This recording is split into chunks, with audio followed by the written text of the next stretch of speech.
good morning. Hello, I'm Nana. I'm not at the ranch. I'm only Nana to my grandchildren.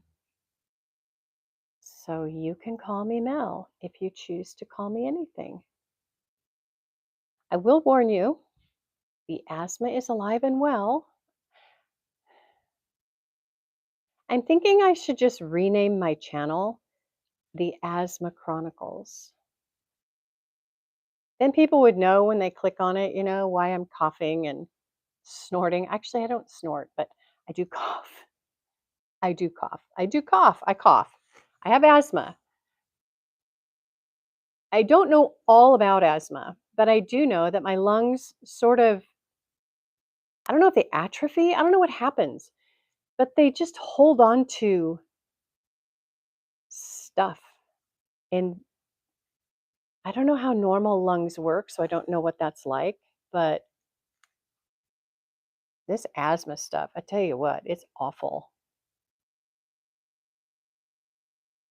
Enjoying my second cup of decaffeinated coffee this morning. You know what? I drink Folgers coffee crystals. That's how gourmet I am about my coffee.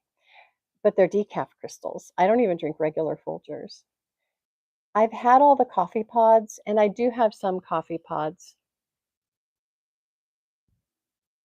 My hair's being annoying. There are like 5 or 6 hairs that are going down right in kind of in front of my eye, and I want to trim my bangs. But whenever I trim my bangs, I feel like I'm a little too harsh. I haven't been to get my hair cut in how long has it been? It's been more than 10 years since somebody cut my hair. So I haven't had my bangs made nice looking or anything. Anyway, I'm just going to sit here and wait for people to get here. I have my computer right behind my phone. I don't know how that's going to work in the long run. Hello, whoever just came in. Welcome to my channel. Welcome to my chat. I'll see if I can type on my computer if I need to. Ooh, I can at least operate it.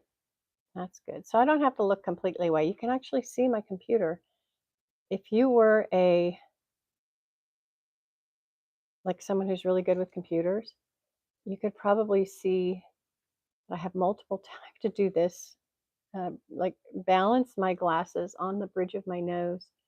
You could actually see that I have my Amazon account open, my inbox for my mail. I'm just closing a few tabs. There's no reason to have those open. Here we go. Hi. Welcome. I know people, they accidentally trip into my lives and they're like, what is going on with this chick? Nothing good, nothing bad. We'll put it that way. There's nothing good, nothing bad going on with me, guys.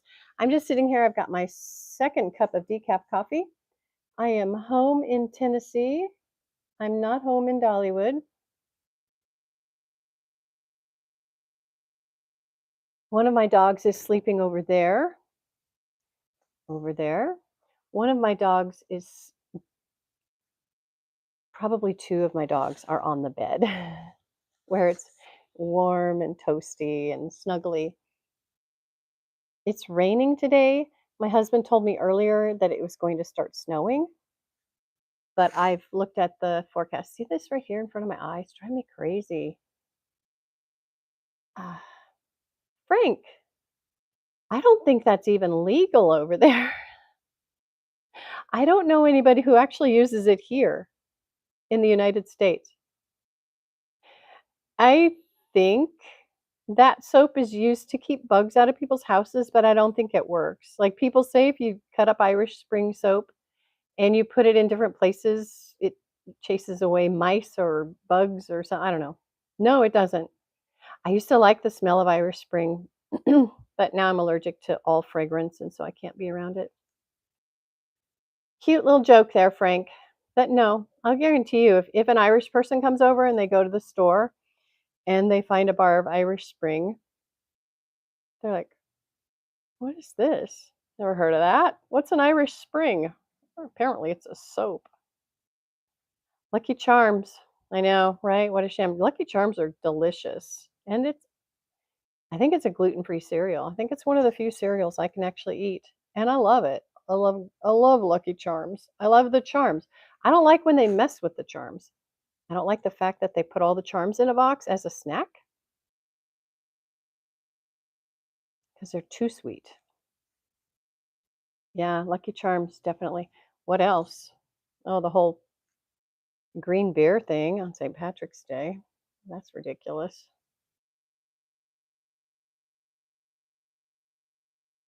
The Irish should revolt, but they won't. I have Irish genetics. Never knew until Ancestry.com told me. Irish, I knew I had some British, that part of the world. I didn't know about Ireland. God, this is right in my eye. It's like, it's not even just annoying, I'm going to be blind. The thing that surprised me about my genetics was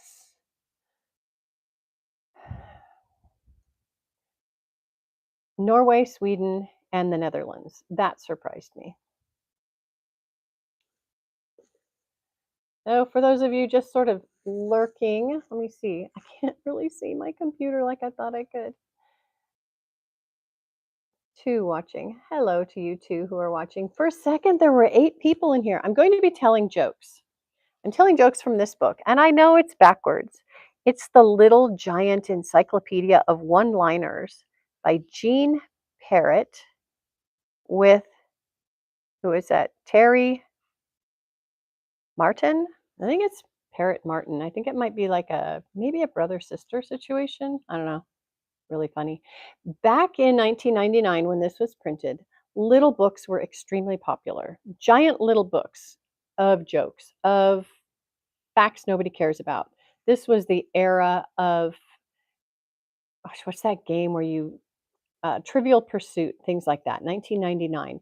So little giant books were very popular. It was a thing in the publishing industry, and everybody had little giant books. They're not so popular anymore. I'm going to read some jokes today. I think we'll do gossip. Let's do gossip. People loved to spread gossip in our town. It got so bad that the telephone company had to install speed bumps on all party lines. I think I read that one the other day. We had a party line when I was a teenager.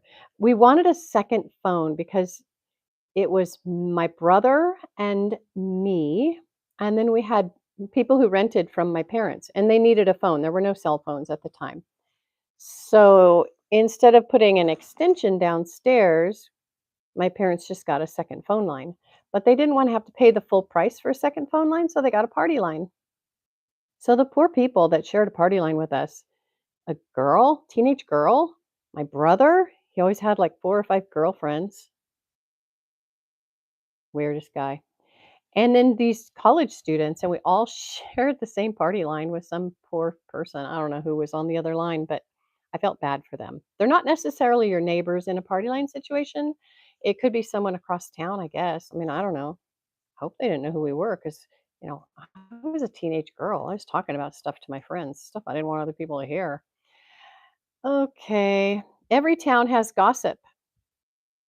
If you don't hear any, you're it. Yeah, I have experienced that. The the deafening silence of nobody talking to me. There was so much gossip, so many rumors going around about me at one point when we lived in this little town full of gossips. Things I didn't even know about. I didn't know that I was a rug addict, and I can't say the word because YouTube has sensibilities. I had no idea I was a rug addict. I wasn't. This is a quote from somebody who eventually told me.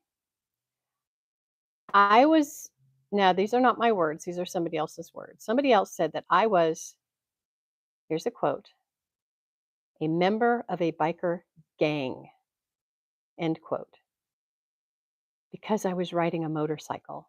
Because anyone who rides a motorcycle and wears black leather, should I have worn pink leather? Maybe that wouldn't have been as threatening.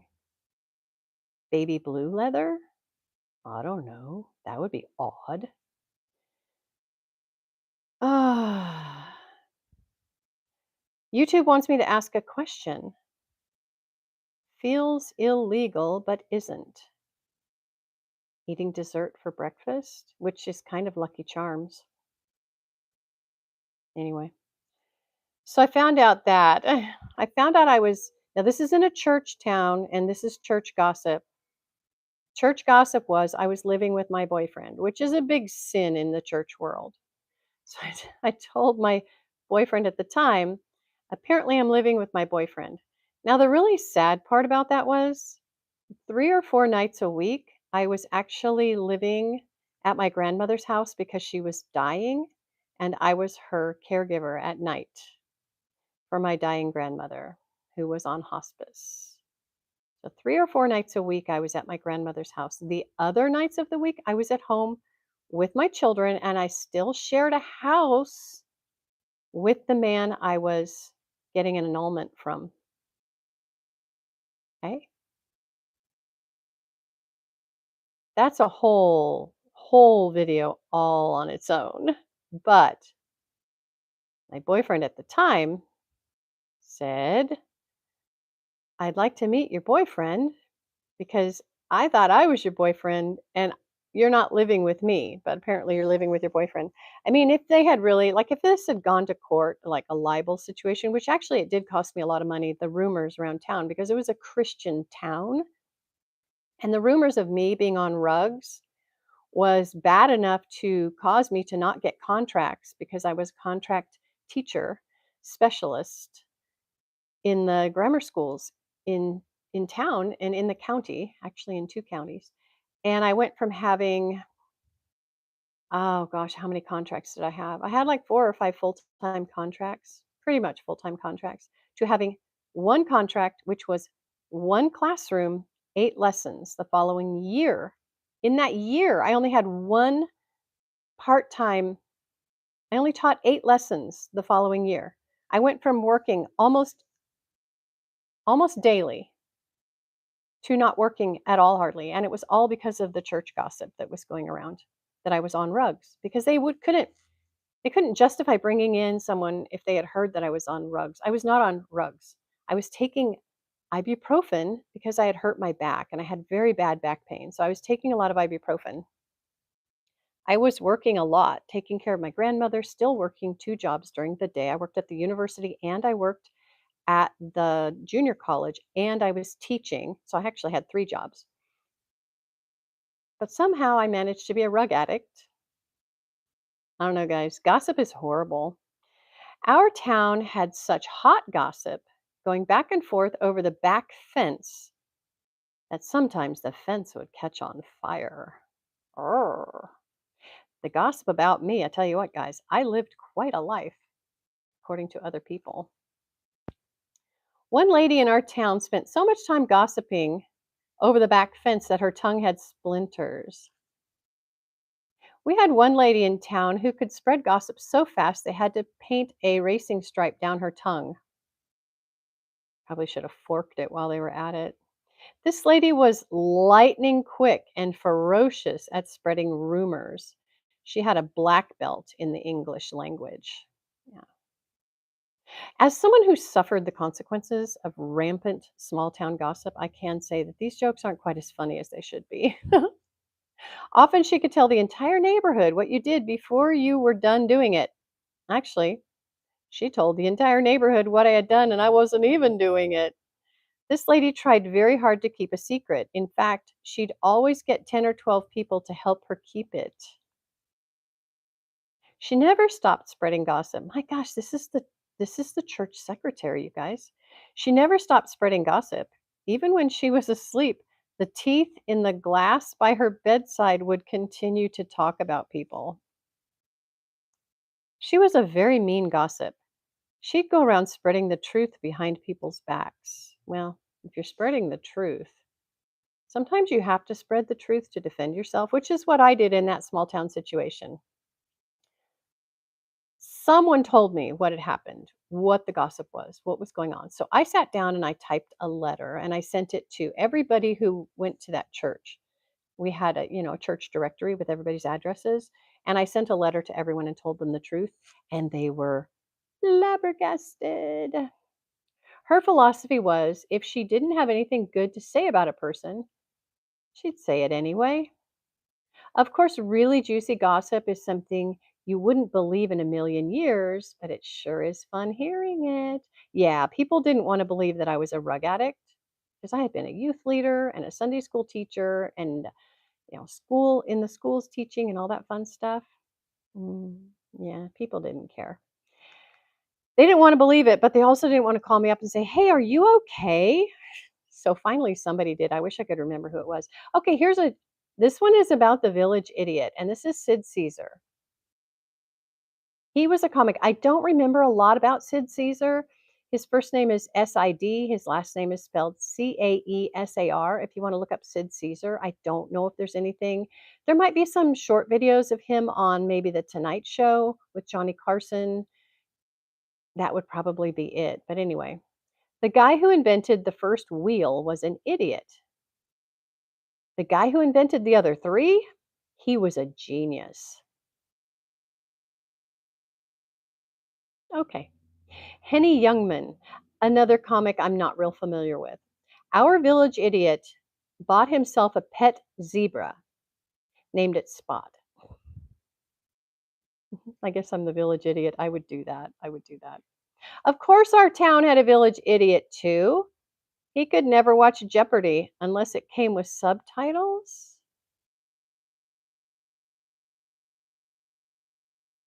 I don't get that. I don't get that. I don't get that. Our village idiot locked his keys in the car. It took him an hour and a half to get his wife out. That's Henny Youngman. That's funny. The poor wife. Hey, Vortex. Cool. That looks like a really neat thing going on. So let me just put you away off my channel. Bye. Okay, let's see. More idiots. We had a very unique town idiot. His shoe size and his IQ were exactly the same. Poor guy. I hope they took care of him. My dad used to work in a village down in Mexico, and I'm not going to call this man an idiot, but there was a man who was special needs, and he had no way of earning money. He had no way of having a job. He was severely, I don't even know the term, mentally disabled. I don't know, whatever it was. He was born that way, raised that way. The entire town took care of him as an adult. He would walk around and pick up trash on the sidewalks. I don't know if they had sidewalks, but on the side of the road where people were walking in front of businesses and stuff. It was a village, it wasn't a city. And my dad said people would throw their trash on the ground so that he could have a job and pick up the trash. Oh, that was really nice. They gave this man a job. And so he would walk around and then he somehow got paid. I don't know if people just gave him money, like I don't know. I don't know if the businesses that he picked trash up in front of gave him a few dollars a day. I'm not sure how it worked, or a few dollars a month. I don't know. But my dad would throw his trash in a trash can. He would try to find a trash can. And they would say, "No, just throw it on the ground so so and so can pick it up. That's his job." Like, "Oh, that's cool." So this man with no ability, although you know what? If he was able to pick up trash and stuff, he could have had a job doing something in a business, like cleaning it somehow. But anyway, I thought that was really sweet. This guy was so dumb he could get lost staying home. Maybe he lives in a castle. One year he went to see Mount Rushmore and said he wasn't going back until they changed the faces. He also believed it was a natural rock formation. I don't know about that. He didn't drive, but he kept putting nickels in the parking meters. He thought when you put enough money in, they gave you a car. Oh, that's awfully sweet. This guy was so dumb that if his mind suddenly went blank, it was an improvement. These are not attributed, these jokes I'm reading right now. These aren't attributed to anybody. Thank you for the thumbs up, you guys. That's awesome. I appreciate that. The proudest day of his life was when he learned how to tie his own shoes. Then he broke his nose. Unfortunately, he had tied them together. That's a wicked joke, you guys. That's not a fun joke. That's really wicked when you tie someone's shoes together. All right, I'm supposed to ask another question. Do you like your marshmallows toasted? Of course. And I also like them untoasted. I just like marshmallows. He says he always has headaches because his hats are too big. Finally, someone told him to try using a chin strap instead of a staple gun. Ah, the town drunk. Here we go with some jokes about the town drunk. A lot of those in my family, you guys. My uncle was the town drunk, and we lived in Chicago. That was by George Goebel. I know nothing about George Goebel. Another Henny Youngman joke. A drunk walked up to a parking meter and put in a dime. The dial went to 60. This is a really old joke. He said, "How do you like that?" "I weigh an hour." Good morning, Dan. Oh my goodness, I haven't seen you in my chat in forever. Welcome back. My father was never home. He was always drinking booze. He saw a sign saying, "Drink Canada Dry." So he went up there. That was by Henny Youngman. Oh, I like that. Joe E. Lewis, Lewis. I know nothing about the comic Joe E. Lewis. He said, "I only drink to steady my nerves. Last night I got so steady that I couldn't move." I like that. That's cute. I saw you in my comments yesterday, Dan. I think it was yesterday or the day before.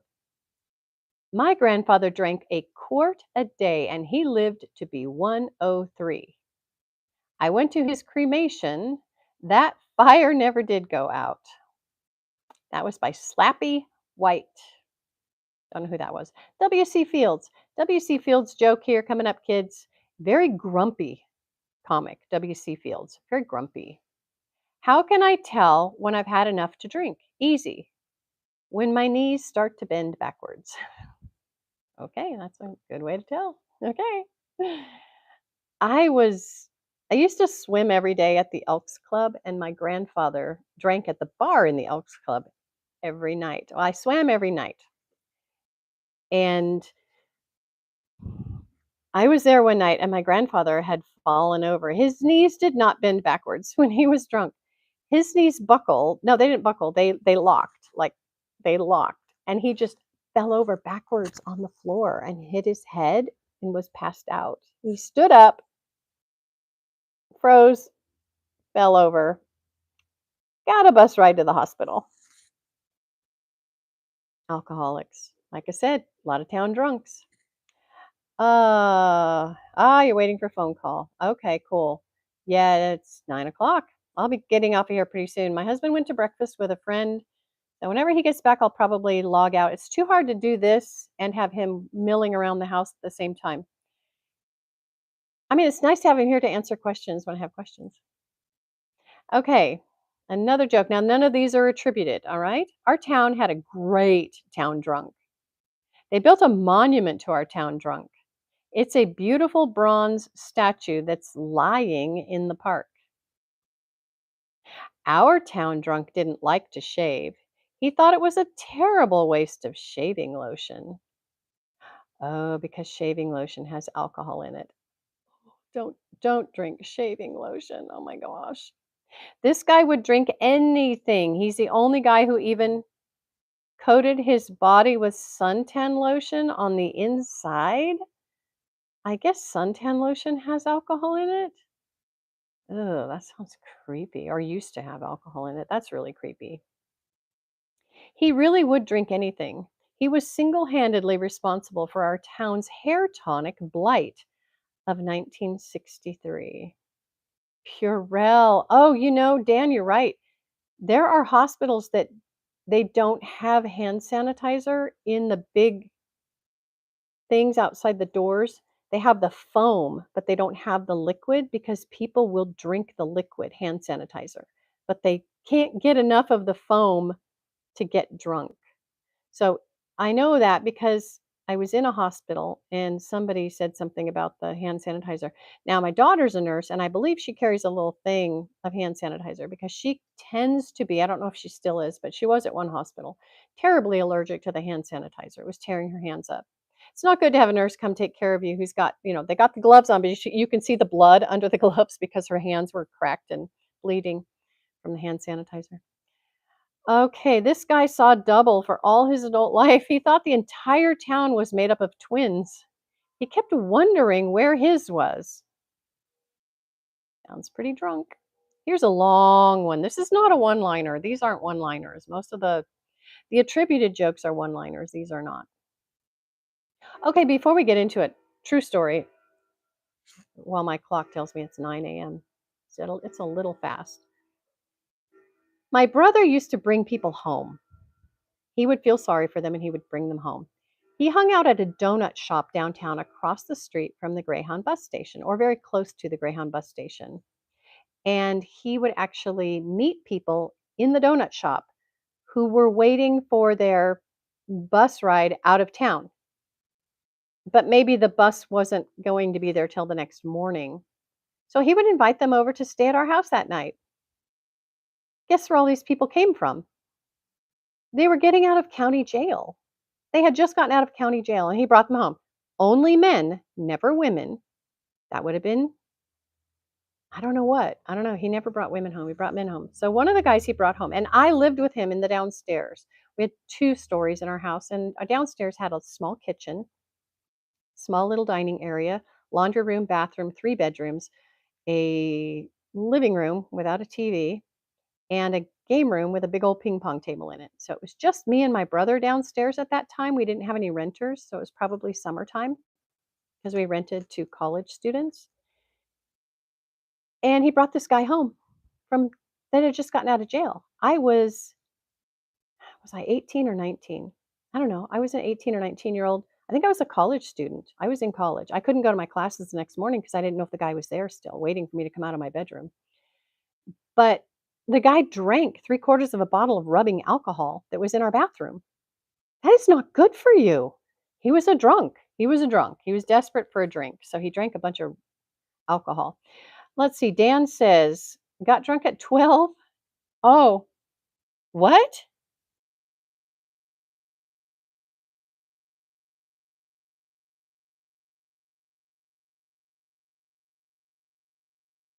Oh my gosh. You passed out inside wood bales 2 days later? Were you passed out for 2 days? Yikes. Did that learn ya? Did that learn ya, boy? Oh man, that must have been a horrible hangover. He was not only the town drunk, he was also the town war memorial.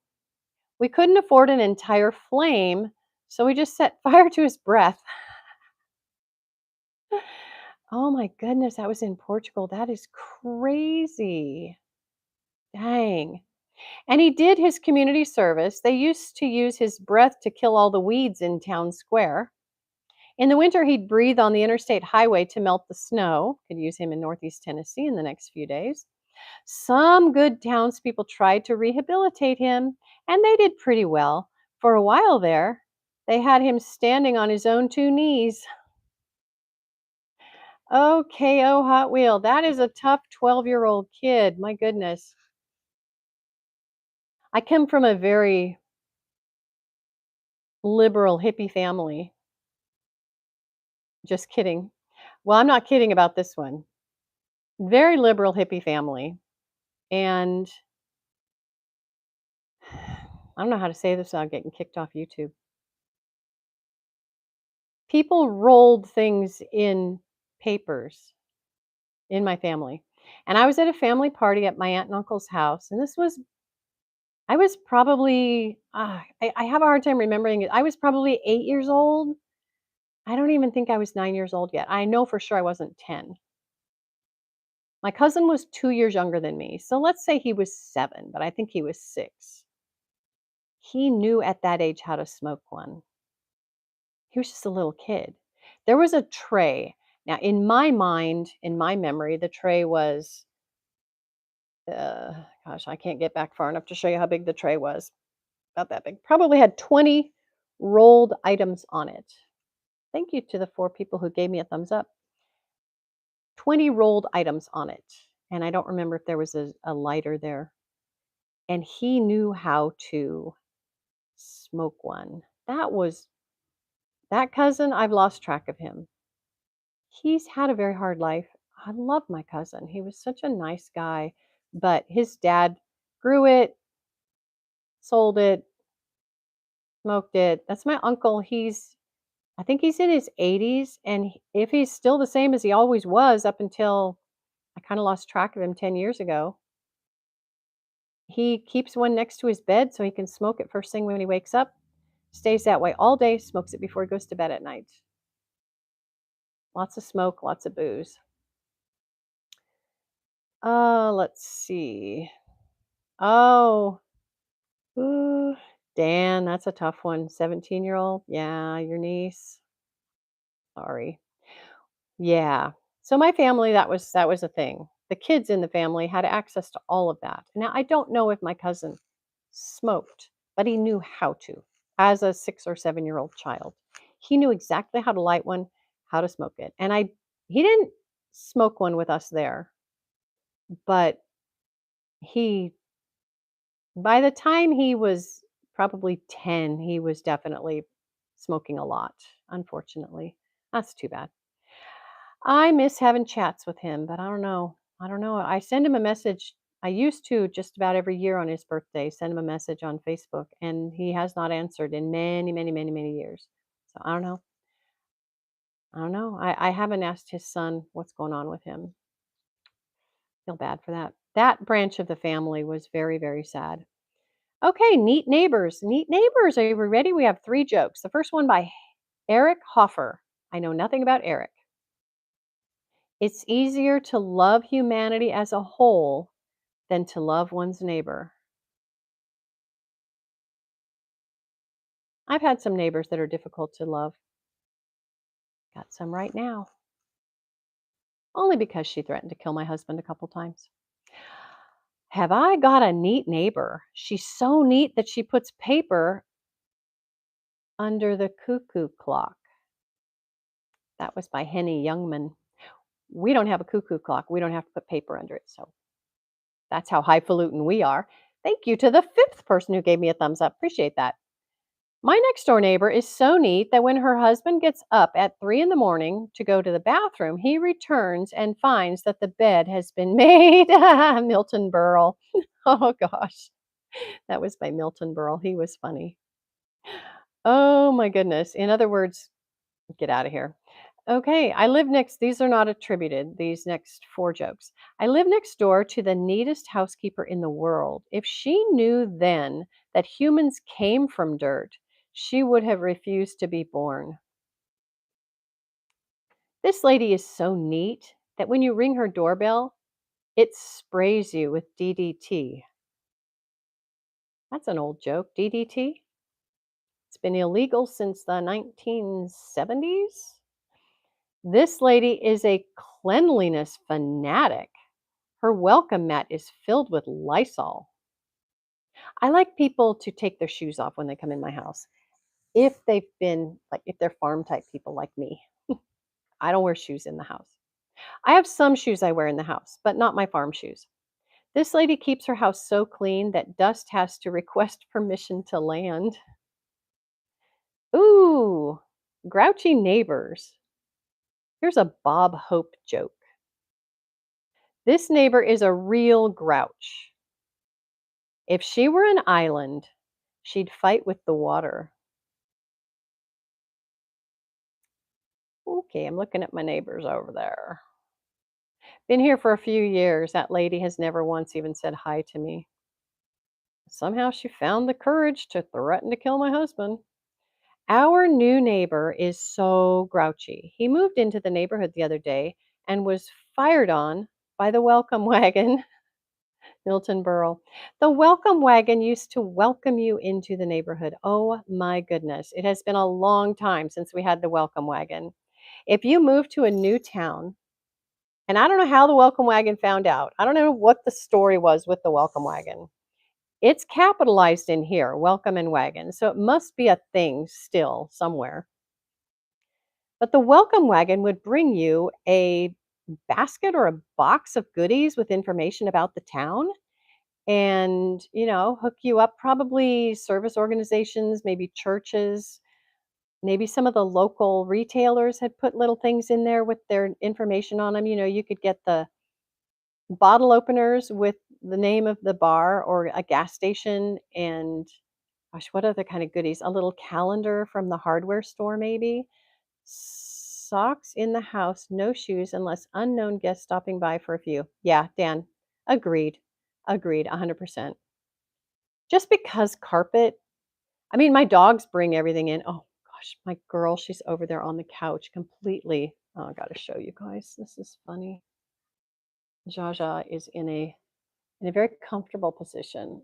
Oh, she just rolled over. Dang it. She was super comfortable. Sorry about that little thing, but she was like on her back. So the welcome wagon brought you all kinds of information about the new town that you had just moved into. Maybe, they might assume it's a husband and wife, or maybe they knew it was a husband and wife, so they would have some kind of a service organization for the woman if she wanted to join, information about the local school that your children would be going to. The welcome wagon was pretty cool. They did not bring over a bottle of wine and 2 glasses to sit down with the housewife and go, "Hey, let's have a few." They didn't do that, but the welcome wagon was cool. So back to the joke. Our new neighbor is so grouchy. He moved into the neighborhood the other day and was fired on by the welcome wagon. Sounds like he wasn't welcome. This one is not attributed. I have a neighbor who is a total grouch. We had a block party once. We held it on another street. Yeah, I get that. Our town had the most grouchy neighbor in the world. In front of her door, she had a man-eating welcome mat. You guys remember the little Venus fly trap plants? I don't know if they still sell those. I think they do. I think I've seen them at Lowe's, actually. I bet they sell them at other places too. But they like catch flies and then they dissolve. Mosquitoes maybe too. I don't know. They dissolve in there, and that I don't know what the deal is with those plants. Those plants are cool. This lady was a real grouch. She had the personality of World War II. This lady was so grouchy that when she came out to pick up her milk in the morning, it would curdle. You guys remember the milkman? Never a milkwoman. The milkman would drop the milk off on our front porch, and I guess it was once a week. And that's the weirdest thing. You did not buy milk at the grocery store. I don't even know if they sold milk. I guess they did. I don't know.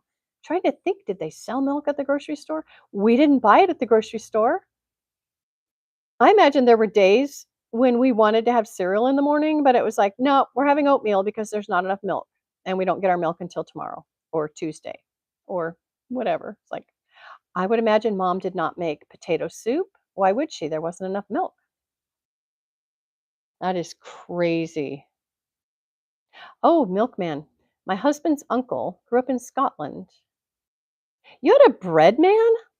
We did not have a bread man. Oh, we ate Wonder Bread. Colorful packaging.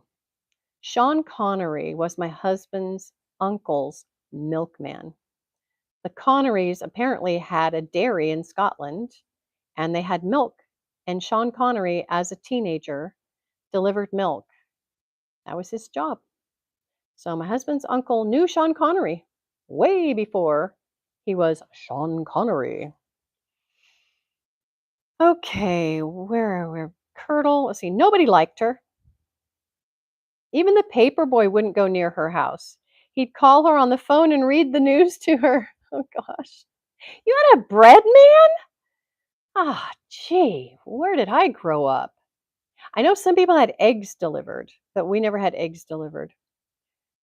Huh. A lot of times when I was a kid, we had chickens. She was such a mean old lady that the local dentist would charge her extra. Apparently, fangs are a lot harder to work on. Every Monday, Wednesday, and Saturday, we had 2 French breads and 5 Portuguese rolls. Oh, You guys ate a lot of bread. You had good bread too. French breads and 5 porch. Oh, dang, you guys had good bread. We had Wonder Bread. If you've never had Wonder Bread, that's okay. That's okay. Wonder Bread doesn't even make good French bread. It's just air in a very bright package. I think it has like red, blue, and yellow circles on the package. Wonder Bread. It might not even be a thing anymore. I don't know. But you guys had good bread. Was that in Portugal? Dang. I guess so. If it's Portuguese rolls, huh? You guys had good bread. I grew up on crap bread. Hey, Sir Mantis. Good morning. Welcome to my channel. Welcome to my chat. Okay, where are we? Fangs are a lot more difficult to work on. Okay. She was so mean that she didn't like anything that was fun. The dentist even found out she was allergic to laughing gas. He had to give her snarling gas. Give her snarling gas. This lady was always frowning. Anytime she wanted to smile, she had to get two friends to help her. I knew someone like that. I used to see her driving around town, and I was with my daughter once, my youngest, and we saw her driving around because we lived in a small town. I've lived in a lot of small towns in my life, and this lady would drive by, and I was like, "Whoa!" And my daughter and I would comment on that lady always. Well, then I met her, and she was the sweetest lady. She was really sweet. She just had resting bitch face all of the time. She was a very nice lady. She was mean. When she chased kids away from her house, everyone ran. Even the snails left skid marks. We are not going to talk about what some people might talk about right now, but snail slime is being used as a beauty treatment. Yes, ladies and gentlemen, snail slime is a known, loved, and powerful beauty treatment. Apparently, it takes care of the wrinkles on your neck. If I ever show up with my neck looking like, oh, let's just take it from like that, you guys will know I've got a pet snail. Oh, Dan, he is calling you beautiful. That was very sweet of him. Okay. Wow. Even the ASPCA had an injunction against her. She was scaring all the pit bulls in the neighborhood. Oh, here's one. I'd be careful, YouTube. This is a joke. Don't take down my channel. When the welcome wagon came to her door, she shot at it. This lady was so bad that her dog put up a sign on her lawn that said, "Beware of my master." We've all seen those signs, right? Ignore the dog, beware of human, those signs. I think my husband even had something like that at some point. But now we have quite a ferocious dog right there. That girl, she's Jaja is so pretty. Go in my shorts and you'll see in the last couple days I've posted a couple little short videos of her. My Jaja girl, she's a blonde. She looks like a Labrador. She is not a Labrador. She has Great Pyrenees and Akbash in her. Both of those dogs will rip a predator limb by limb, limb from limb, I should say. She's she's done her job well. She's retired now, living at the house. Okay, tough neighborhood. Anyone from a tough neighborhood? At times I've lived in a tough neighborhood, but not now, not now. I came from a tough neighborhood, said Milton Berle. Any cat with a tail was a tourist. That means they're cutting off cat tails. That's really sad. Rodney Dangerfield. Even if you're young, you'll remember Rodney Dangerfield, right? I live in a rough neighborhood. I can just see him bouncing around while he's telling this joke. We just put up a sign. It says, "Drive fast. The life you save may be your own." I like that. Back to Milton Berle. I'll give you an idea how crime-ridden our neighborhood is. The other day, I saw half a cop. Ugh. Also by Mr. Milton Berle. Talk about tough neighborhoods. Where I lived, nobody asked you the time. They just took your watch. Okay, I'll try to say that again. Talk about tough neighborhoods. Where I lived, nobody asked you the time. They just took your watch. Also by Milton Berle. Where I live, we don't worry about crime in the streets. They make house calls. Okay, well, very good. Okay, these are not attributed. Our neighborhood was so tough, any kid with all his teeth was a sissy. I hear you. Guys in our neighborhood were so tough, they used to steal hubcaps from cars while they were moving. I played a practical joke on my brother that ended up costing my dad some money. I put rocks in my brother's hubcaps and he couldn't figure out what the noise was, so he took it to the shop and they couldn't figure out what the noise was. Finally, somebody said, "Hey, I think you got rocks in your hubcaps." So when I came home from school or work or whatever, my dad says, "Hey, did you put rocks in your brother's hubcaps?" I said, "Yeah." I was so busted. Okay, guys, I appreciate everybody who came for joke time with me today. I really do. I am going to sign out now. It has been 46 minutes. And I think I've had enough. I'm ready for my first bowl of oatmeal of the day. Don't know if I'll have a second, but for sure, my first bowl of oatmeal. And I hope you all have a very blessed day. Thank you so much for being here. Don't forget to subscribe if you want more jokes. It's a very big book. I have a lot of jokes to tell. I apologize. I just scraped the microphone on my shirt, made a big old noise. But I will definitely be reading more. We're going to do more jokes in the morning, probably a lot next week or this week. Yeah, my husband's going to be gone. I think he's going to okay, I should know where he's going, right? I should know where my husband's going. But he goes so much. He leaves so much and goes so far away. I think he's going to Indianapolis. I think. Anyway, he'll be gone. So I'll be home alone with my 380 and my two big, big dogs and my little dog and all my ducks and my goats, what's left of my goats. And I'll be with you guys. So join me sometime this week. I appreciate all of you. Thank you so much. Thanks for hitting the like and thanks for the comments in the chat. I appreciate it. Love hanging out with you guys. God bless you and have a wonderful Monday.